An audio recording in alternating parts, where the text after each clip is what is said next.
Welcome to Unit 2, Animism and Polytheism. In this unit, we're going to be looking at different animistic faiths as well as polytheistic faiths, and we'll be discussing in this section specifically the Greek mythology and how they practiced animism and polytheism, and kind of deciphering what exactly animism and polytheism is. So we're going to be looking at that in Greek mythology. We'll be looking first and foremost at just a little bit of Greek history. It's important that we understand the Greeks. Just very, very little history here, but we need to understand kind of their background in order to understand their faith. We'll then go into the religious history, or the unfolding, the theology of the Greek mythology. And then we're going to look at the Greek pantheon, the Greek gods, as well as their mythological beliefs, so kind of their most basic tenets. We'll look at some of their rituals that they did and how they complemented those beliefs. And then we're going to finish off with some Greek literature, just talking about some of the big famous writers. Later, we'll actually read some Greek literature in class. So let's go ahead and get started here. Like I said, this is Unit 2, Animism and Polytheism, Section 1, Greek Mythology. Here we have the Pantheon, or the Parthenon of the Greeks. This is on Mount Olympus. Inside this building would have been a ginormous statue of Zeus, and it would have been a temple of sorts to all the gods, but specifically to Zeus, who is the major god. And this again is the Greek pantheon. It has all the different Greek gods on it to represent the different gods and goddesses that make up Greek society. So before we get going too far, let's talk a little bit about animism and polytheism.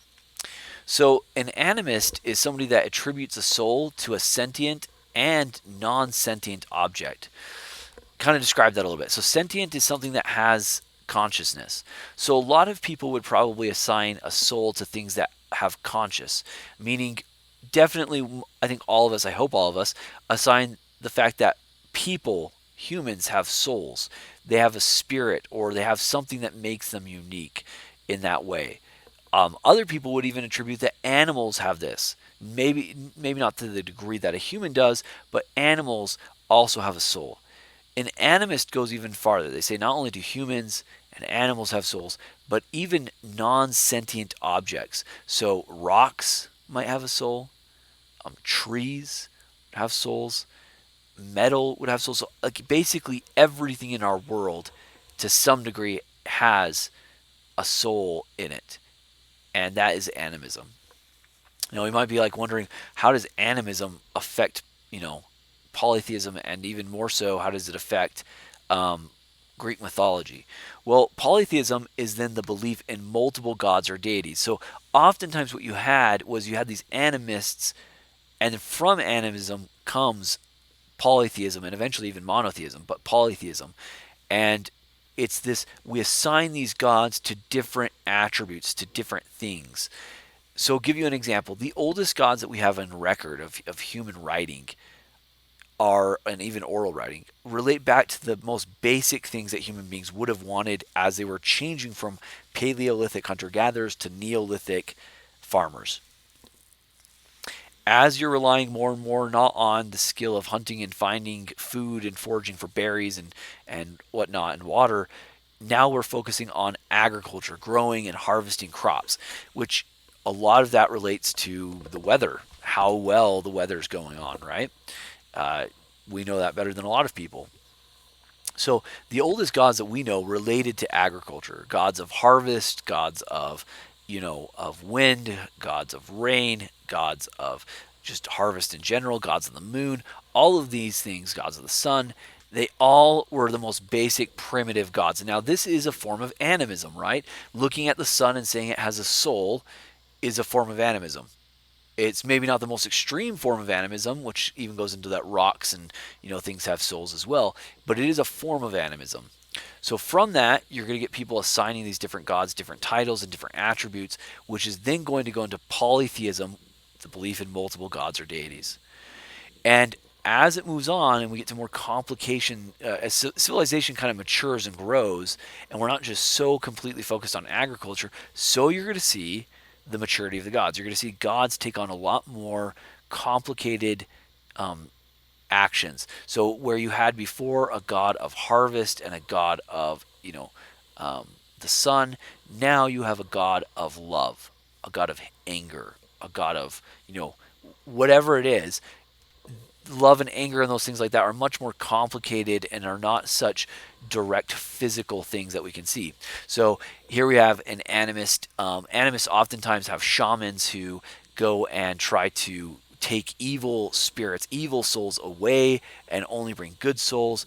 A lot of animists, really a lot of faiths can be traced back to animism. Almost any history of any people has animistic history within it. And animism is one of the most ancient faiths that there are. It's also very unorganized, there's not really doctrines, there's not really any kind of set beliefs about it other than that all things have spirits in them. There are different groups that take on different things, but like today we're going to be talking about the Greek mythology side of that. But there are many, many others. And down here, we've already talked about polytheistic gods before because we talked about Hinduism. Here you have the Hindu pantheon, right, which has got Shiva, Vishnu, Krishna, and you've got all these different gods here. And this would be the Hindu pantheon. Pantheon again is just the gods of that faith. So in Christianity, the pantheon is Jesus Christ, or if you are a Jew, it would be Yahweh, right, or Yeshua. It would be that would be the pantheon for that faith. And we'll get to the pantheon of these other faiths here in a little bit. Now, before we move on too far, I want to get to our objectives here really quickly. And so let's look at those real quick here. Oh, I did something wrong here, so let's look at our objectives. Objective 1, what is animism and polytheism? Now, we just answered that, so guess what? You already got the answer to objective 1.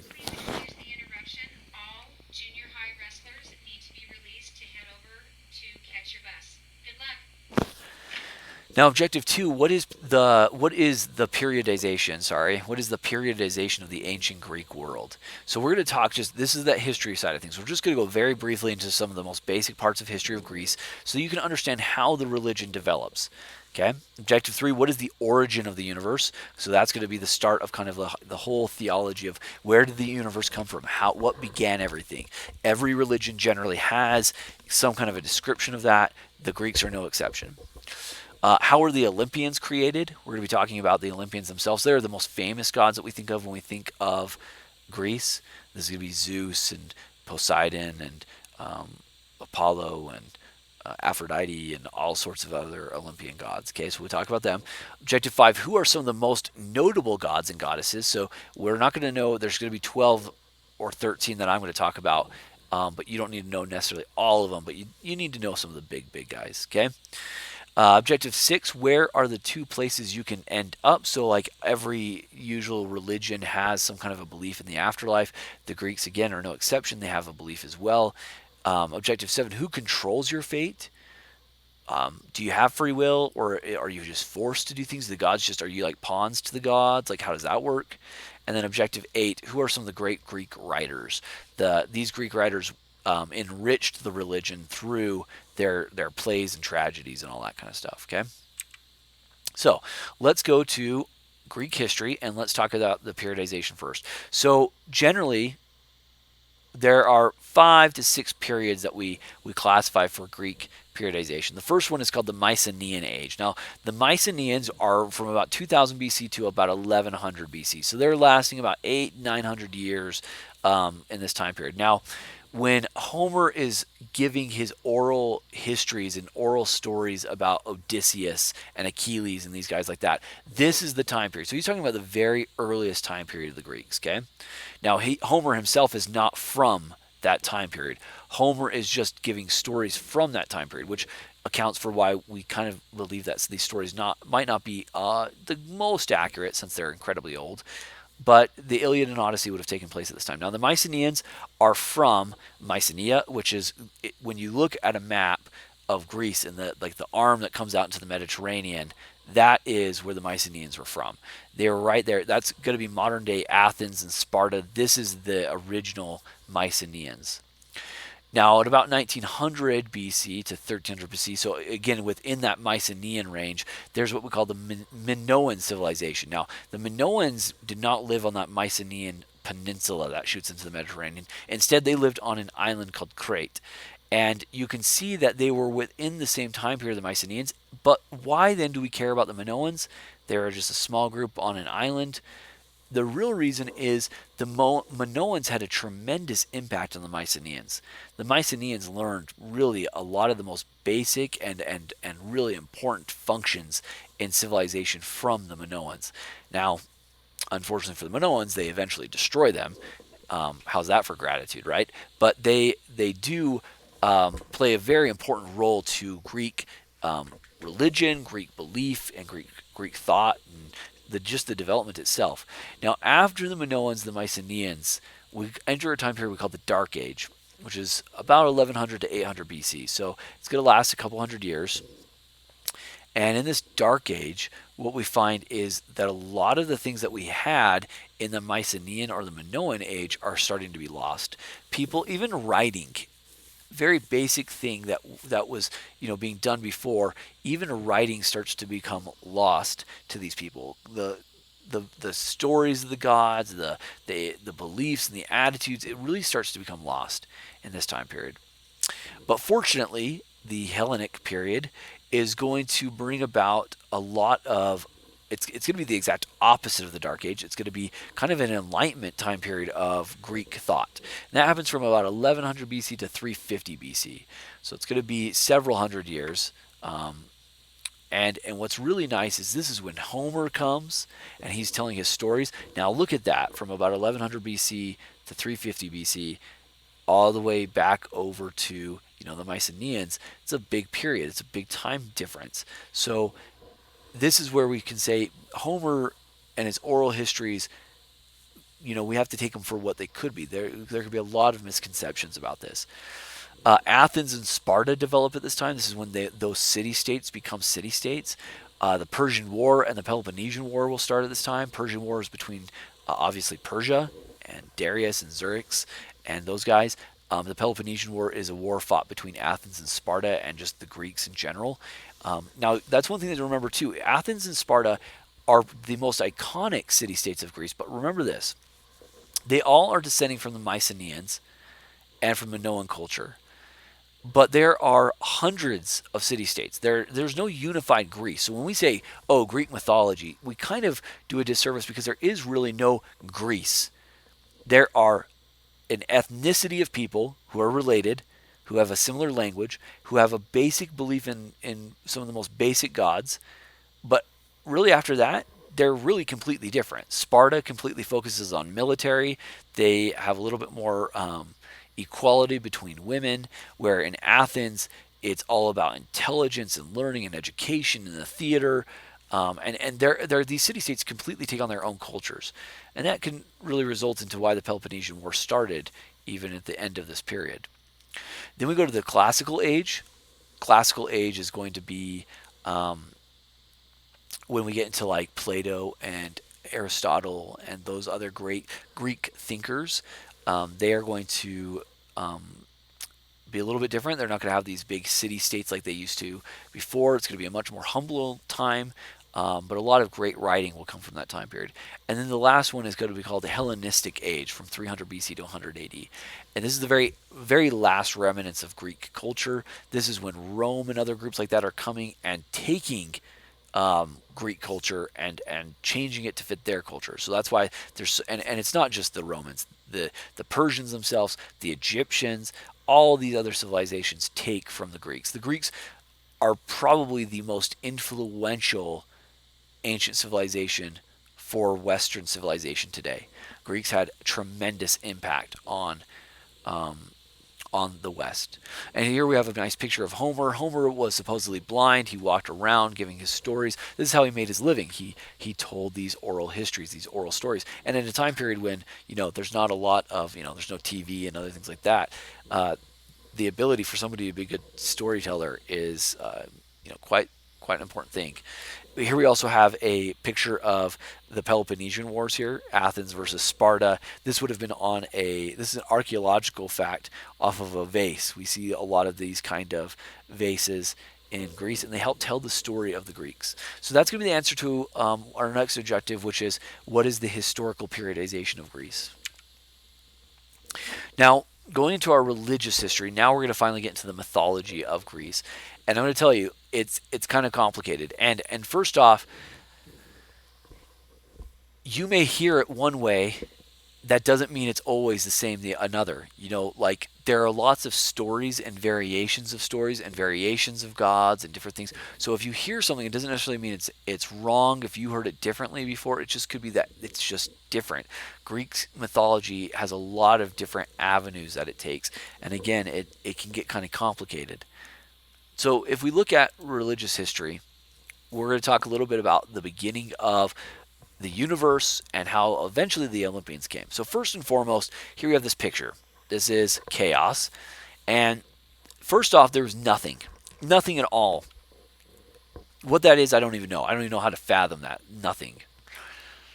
It's not like it's empty space. It's like literally there's nothing. Well, anyway, chaos, whatever this is, whatever this thing is, yawns. And through I'm going to assign a masculine feature to chaos because it usually is.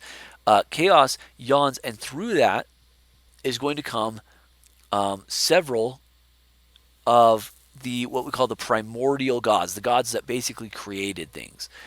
And the first and by far the most important goddess or god is going to be Gaia. Gaia is Earth and is the mother of all living things. Now remember, like as we go through, it's kind of interesting to look at other religions and have the similarities here, right? Gaia is similar to Eve in a lot of ways. It's considered the mother of all living, right?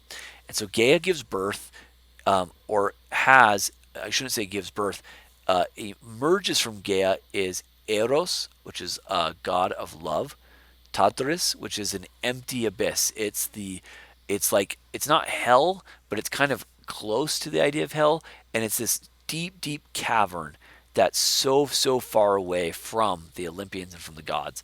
And so there is Eros, which is love, Tartarus, which is this empty abyss, and Eurybis, which is darkness. Okay. Now Gaia is going to give birth without any male help. Sound familiar?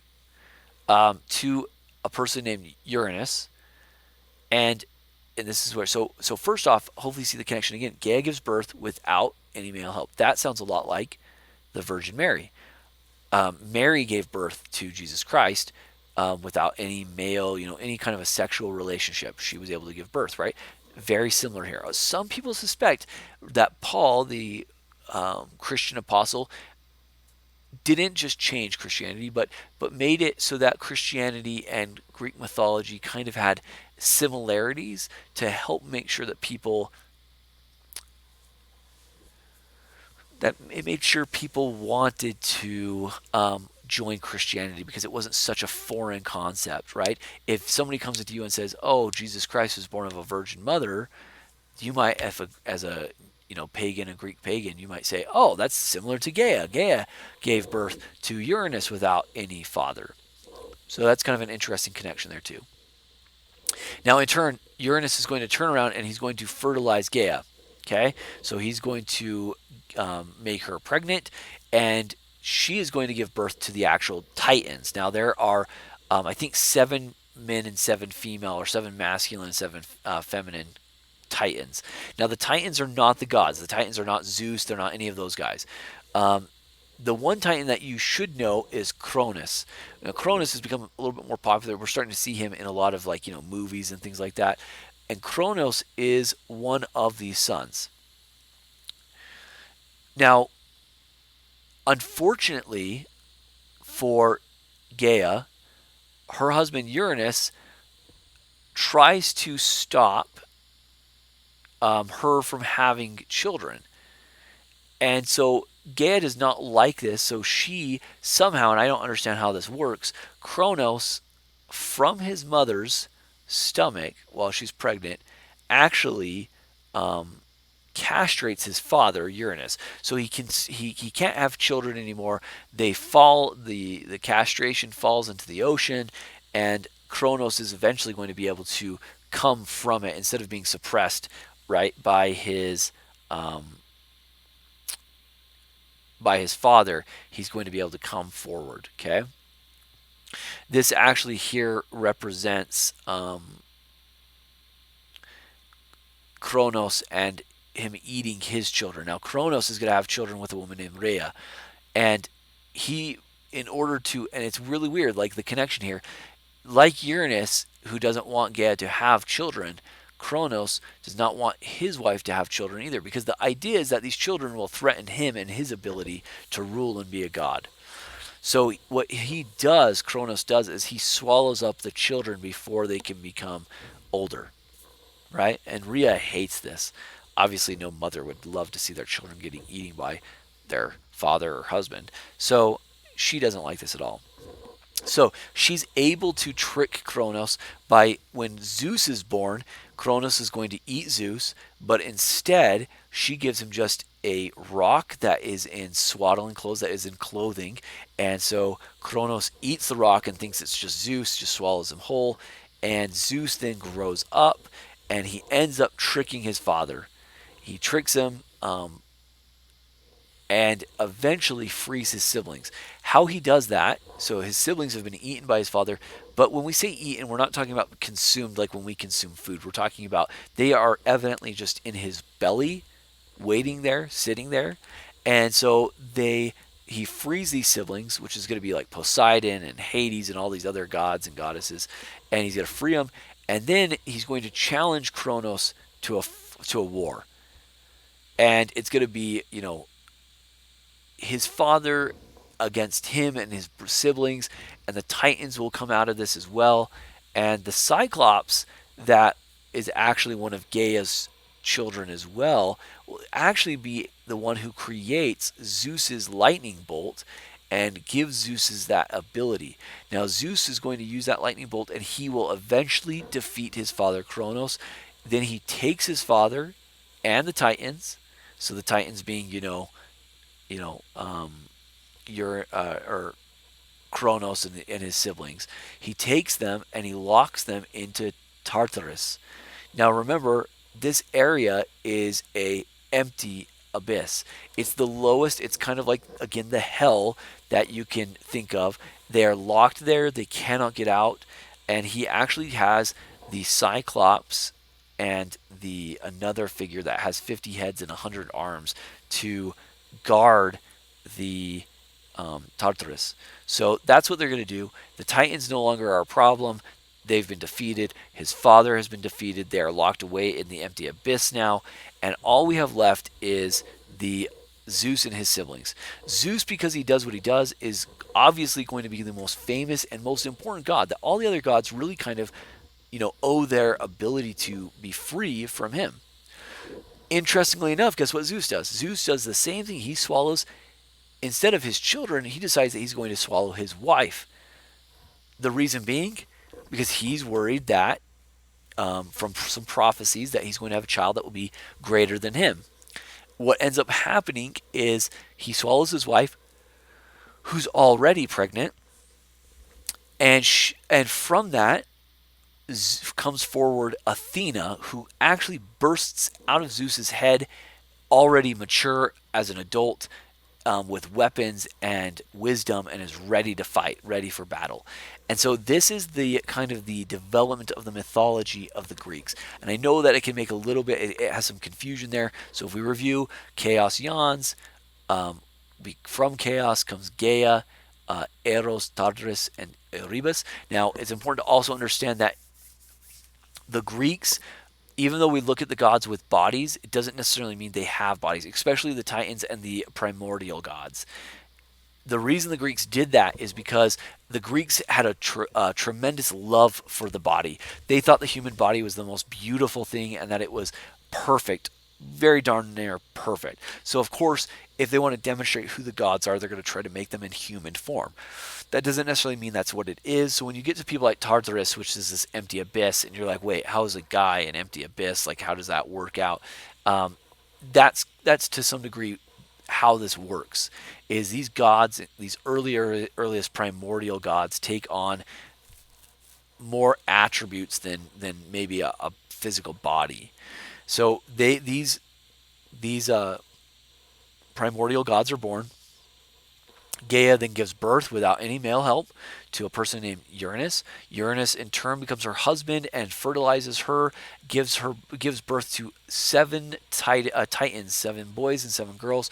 Kronos is one of these sons. Okay, Kronos is going to he's going to castrate his father so he can't have any more kids, and he eventually is going to defeat his father and allow him to be the um, the most important Titan of the time. Now, Cronus is called the father of time, so you'll oftentimes see Cronus with a hourglass or something like that. And Cronus is going to marry and have a wife and children with a woman named Rhea. But Cronus, in order to protect himself and his legacy, is going to swallow his children. He is tricked into swallowing Zeus. Zeus then grows to maturity and later frees his siblings by defeating him in a war and locks the Titans and his father, Kronos, into Tartarus, where they are stuck in the empty abyss. Okay, Zeus will then swallow his wife, in the same reason his father, I mean, it must be a family line thing, who is pregnant, and from his wife being pregnant, Zeus's daughter Athena will burst out of his head, ready for battle and war. So again, we have Kronos here eating one of his children. It's a classic Goya painting from the 19th century from Spain. Here we have another vase with, you can see Zeus here, and coming from Zeus's head is Athena. Okay, so this is again some archaeological evidence of that. Okay, so let's talk about the 5 ages of man real quick. So this is the development of the gods. Well, how do human beings fit into this mythology? Well, if we look at the 5 ages of man, first off, there are 5, and the first age is called the Golden Age. Now, understand this: this is not human evolution or human development. This is different types of humans. So the very first humans, based on Hesiod's analysis, are going to be related to like gold. And why? Because at this time period, humans live with the Titans freely. So this is before the Olympian gods. They live freely. They don't work. It's plenty of food. They live incredibly old lives. And when they die, they just basically continue to live with the gods. It's a great time period. Again, do we see any similarities to other religions that we've talked about before? It kind of seems like the Garden of Eden, right? Seems very similar to that there's no work and plenty of food, and that you live in the Garden of Eden forever, but in this time period for a very old age. Okay, now eventually these people are going to be destroyed. They're not going to be around anymore. And it's because they're so fragile. They basically are not a very strong people. They can't take care of themselves, and so everything's fine as long as the gods, or the Titans, I should say, are taking care of them. But once that changes, they go pretty quickly. Now, after them come the Silver Age. These are going to be humans at the time of Zeus. Now, this is a time period where there is a lot of fighting between human beings. Human beings are killing each other left and right. They also, though, they refuse to worship the gods. They don't like the gods. They don't worship the gods. And because of that, Zeus is going to actually destroy them for their impiety. He's going to say, you know what?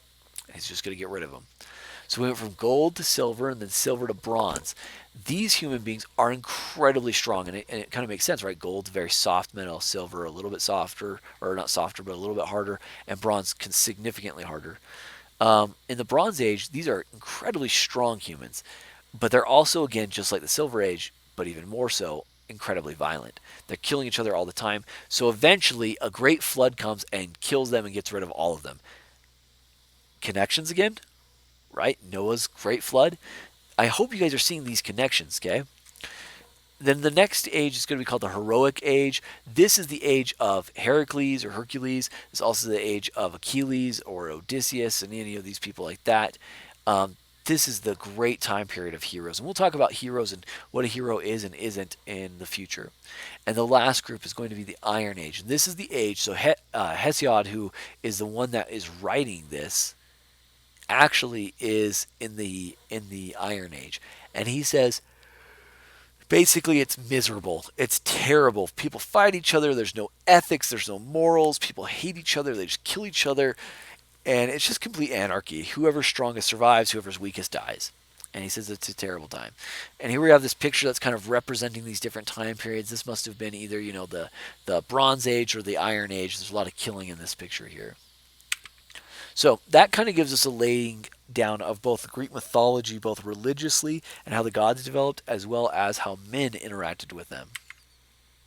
So let's talk about the Greek Pantheon then. Greek Pantheon, like I said, Pantheon is a list of gods that make up a faith. And so here's the actual definition: the established gods of a particular mythology. So the Pantheon of the Greeks are the established gods of this mythology.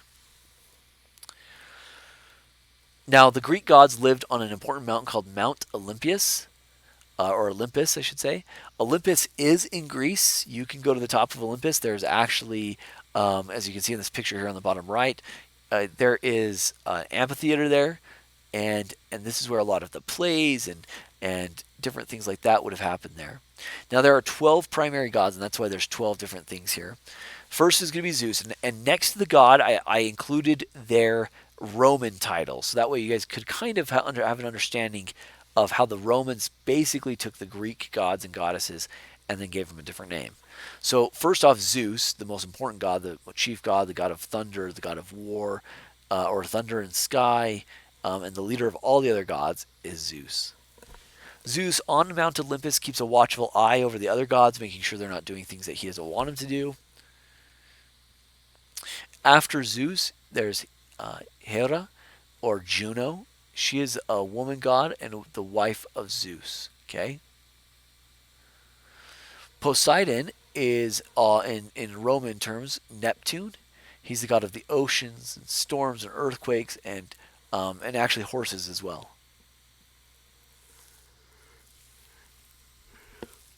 Again, you can kind of see how the animistic definition fits here. That people are assigning gods to different souls and attributes, and it's polytheistic because there's more than one. After that, we have Demeter, or Ceres, which is the god of harvest, one of the older gods. We have Athena, or Minerva. She's a god of wisdom and war. She's Zeus's direct daughter. You guys remember that we talked about her popping out of his head. There's Apollo, or Phobos, and he's the god of archery and truth. He's also the very best looking god of them all. If you look at the statue of David by Michelangelo, or even really a lot of the early statues that people made, you can ask, like, well, why do they kind of seem similar? Well, the reason being is they're supposed to be based off of Apollo. Apollo's supposed to be the most handsome, best sportsman, best everything guy. He's kind of the guy women want to date him and men want to be him kind of a guy. There's Ares, which is Mars. Ares in Greek takes a much less significant role than Ares, or in this case Mars, in the Roman Empire. Either way, he's a god of war and god of violence. We don't hear a lot about him in Greek mythology. We do hear a lot more about him in Roman mythology. And I'm going to totally butcher this, but here is Hephaestus, who's a Vulcan. He is a blacksmith. He builds and creates things for the other gods. Aphrodite, or Venus for the Romans, is the goddess of love. She is supposed to be the most beautiful goddess of all time. Hermes is Mercury, and he is the god of messaging. He's also the god of humans. He has a deep desire for humans to succeed and do well. So sometimes when the gods are mad at the humans, he'll try to do things to make sure the humans are okay. There's Dionysius, god of wine and parties. He loved to party, and the people that followed him a lot loved to party. There's Artemis, or Diana. This is the goddess of wilderness and hunting. And then there's Hades, or Pluto, and it's the god of the underworld. Now, you notice I said 12, but there's 13. These 12 gods are the Olympian gods. Hades is not technically on Olympus. He is an underworld god. He is incredibly significant and an incredibly important person, but he's also kind of like the outsider. A lot of people have a lot of problems with him, and that's why he's number 13 there. So here in this top right corner, you can see this picture of the different gods and goddesses, and they are sitting here on Mount Olympia, and this is most of them here. Okay, Hades is even included up here. He normally would not be on the mount. Whoever drew the picture just did it. So that's our pantheon. Okay, so we've answered another question. Now, what of these gods is the most important that you should know? What are, like, when I ask what are the most important gods? Well, Zeus is definitely one of them. Zeus is by far one of the most important gods at all of all time. Poseidon, I believe, is another really important god as well. Athena is incredibly important. I would definitely write Athena. Apollo is very important. And then I think after that, really Hades. A lot of these other gods are incredibly. Aphrodite is important. Dionysius is important. But I think of them, I think Zeus, Poseidon, Athena, Apollo, and Hades are probably the most important gods and goddesses of this time period.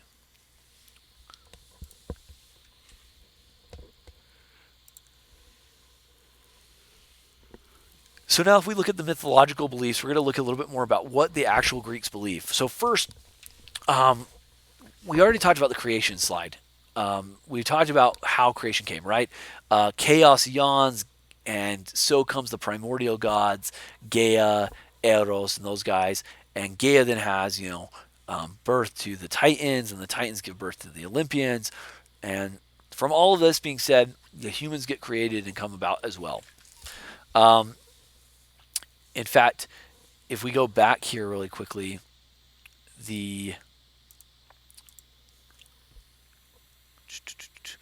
this blacksmith here, yes, this blacksmith here and Hermes, Hephaestus and Hermes, they're both gods that really like humans. There is discussion about how Hephaestus created the human beings, and so he has a deep love for them. He'll keep giving us things like Zeus will take fire away from human beings at one point in time, and he'll give it back because he wants human beings. Hermes actually, I believe, wants human beings to have fire to stay warm and things like that. So we already know the creation story. We don't need any more of that. Now let's talk about the ethics here. First and foremost, you need to understand this. Completely different than Christianity. Greek mythology really doesn't have this, like, well, you need to be good because if you're not good, you might go to hell. It has nothing to do with that. Like, really, for the most part, for most of Greek mythology, when you die, it's not going to be happy no matter what you did, whether you're good or bad or anything like that. It's you are insignificant. You are a human being. They're gods. They live forever. You die. You don't have much optimism for almost anything. Okay. But there are some ethics, meaning there are some things that are taught. A lot of this is going to be taught through plays, how to act, how to treat people, some of the philosophy that comes out of this time period. Okay. Some ways that they demonstrated their dedication to the gods or their desire to have ethics is their sacrifice of animals to gods. Now, this is really one of those similarities too, because both, well, Judaism for sure is going to have a lot of sacrifices as well. And you'll remember from older classes that what they basically did is they did one of two things. They brought an animal, it could be a cow, it could be a goat, it could be whatever. And there are still people that do this today. They would bring it to the room. They would do one of two things. They would either tie a rope to the goat's legs and then hold it and have somebody come up with a knife and slit its throat, let the blood drain out, and then cut its head off. Or they would take the goat, or the person sometimes even, and they would stone them, throw things at them, and kick them out of society, kick them out of the city. This is where the term scapegoat comes from. People use these people as a scapegoat or an actual goat to kick them out. And the goat is supposed to represent the bad things, the sins, if you want to call them, those things of the people, and they're leaving the city now. They're gone. So the gods can't be mad anymore because they're gone. Okay? There really isn't any kind of a real reward in the afterlife. Now, I'm going to talk about Elysium, and I'm going to talk about Tantalus. But really, you need to understand that, like, some of these are not even accepted by Greek mythology. Other parts of it are, but weren't until later. But I really need you guys to understand is, like, the humans at this time period really, I guess I don't know if it's ultimate humility or what it is, but really demonstrated that they were insignificant, that the gods were significant, and that really no matter what, they were not going to be rewarded or not rewarded. Now, At a certain point in time, that is going to change. For most of Greek mythology, there really isn't this idea. The afterlife is a pretty pessimistic place. You go, and basically for eternity, you just, you know, are there. A lot of not nice things happen. But at some point in time in Greek mythology, there's going to be this idea of Elysium. Now, really early on, Elysium was there. Even the Mycenaeans talk about it, but it wasn't for everybody. It was only for, well, really, it's where, the gods and goddesses could be. And eventually, in the heroic age, you're going to have even some of the heroes go there. So Hercules could go there, Achilles could go there, but you and me wouldn't be there. At some point in time, that changes, and now it's good people go here. It's only really reserved, though, for the great, remarkable heroes. It's not necessarily how good you were or not good, although that has some kind of role with it, but it's really not about that. Now, Tantalus, that's where the Titans and the Cyclops are locked up, is also home to Cepheus and Tantalus. You'll remember, so here, if you remember Hercules, the movie, right? There's this like the electricity that's keeping the Titans and Kronos inside here. There's that, but there's also a couple other people. Like what happens in Tantalus, this is replaced for people who were really actually pretty evil people. Evil does not mean like punching a baby in the face. That has nothing to do with like this has got to be people who did like some really seriously messed up things. So you have Sisyphus and Tantalus here.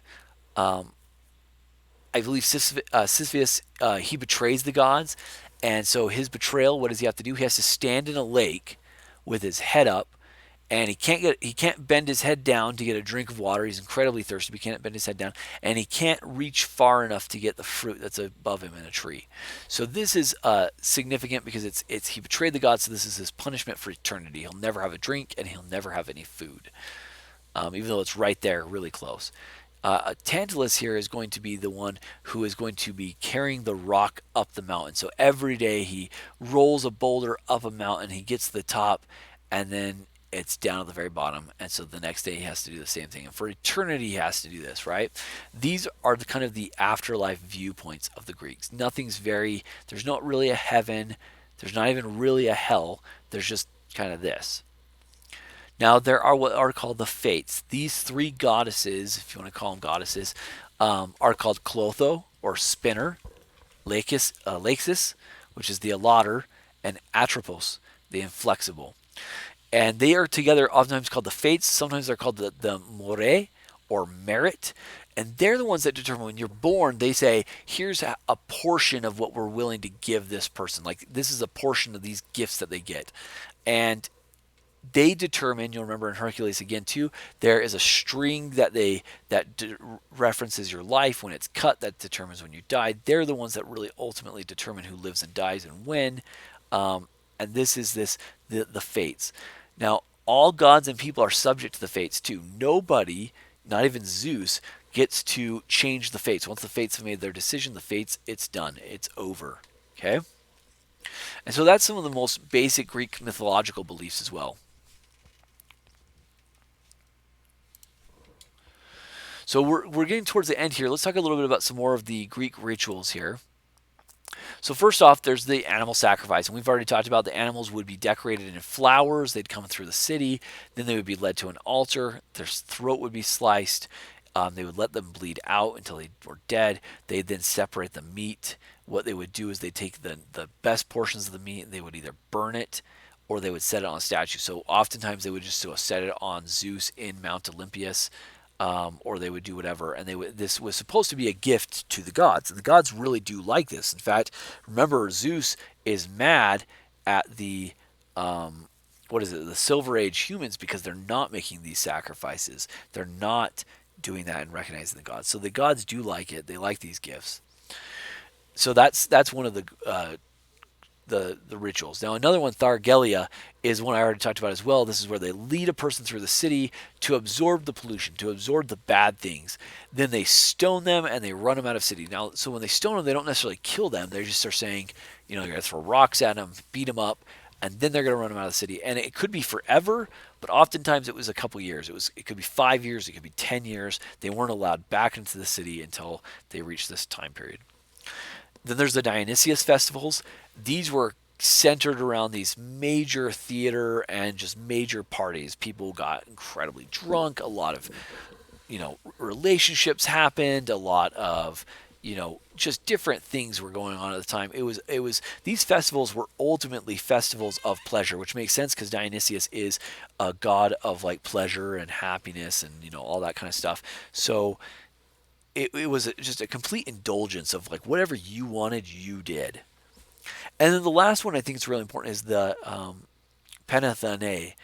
I'm sorry, Panathenea, which is the Olympics. Okay, they had long jumping, they had javelin, they had discus, they had running, the 200-meter dash or 200-yard dash.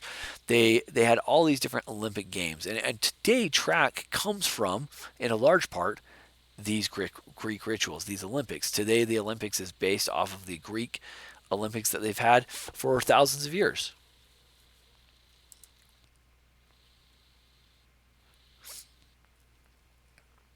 And so our last one is going to be Greek literature. So what we're looking at here is just some of the great writers of the time period. So first we have Homer. You'll remember Homer was from the heroic age. He is blind. He goes around telling stories like the Odyssey and the Iliad. But nothing that Homer said was ever written down by him. The only reason we know Homer so well is because of a man named Hesiod who wrote Theogony. The Theogony goes over basically what I taught you guys about, how the existence of everything came into place. And Hesiod wrote down Homer's Odyssey and Iliad, so that's why we have it. Then we have another great writer called Sophocles. Sophocles wrote a great book called Oedipus Rex. This is where Sigmund Freud's Oedipus complex comes from. The idea that all men want to sleep with their mothers and kill their fathers. He also wrote another play called Antigone. Then there's Euripides, who wrote Electra and wrote another book called The Trojan Women. Women at this time period, both in the Greek mythology as well as in all other aspects, were incredibly, it was incredibly sexist. Greek men were horrible to women. They saw women as a burden. These women were, we went out and worked, and women just consumed the things. They just ate and took the things we had, right? Incredibly sexist time period. And unapologetically sexist for them. They were very, very staunchly sexist. And then there's Aeschylus, who wrote about the Persians and Seven Against Thieves. Okay, and these are just some famous writers that you might be aware of. Sophocles is probably one of the most famous. Homer definitely, and Hesiod. Those are probably the three top that I'd want you to remember. So that's the end of our notes here. Hopefully you got all of the notes there. Let's just make sure that we have our objectives answered so that way you can make sure you have everything there. What is animism and polytheism? You have that definition. What is the periodization of the ancient Greek world? Those were those different periods of how they developed. What's the origin of the universe? We talked about chaos and Gaia. How were the Olympians created? They came from Kronos, right? And Zeus freed them. Who are some of the most famous notable ones? We had Zeus, we had Apollo, we had Athena, we had Poseidon, we had Hades. Where are the two places you can end up? There was the Elysium, and there was also Tantalus. Who controls your fate? It was the Fates or the Morea. And who are some of the great Greek writers? We just answered that: Euripides, Sophocles, and Homer. So anyway, that's the end of those notes there. Hope you guys got a lot from Greek mythology. Super interesting. We could go so much deeper if we wanted, especially with the Greek Pantheon, with the stories and the ideologies. And we'll talk a lot more about those in class.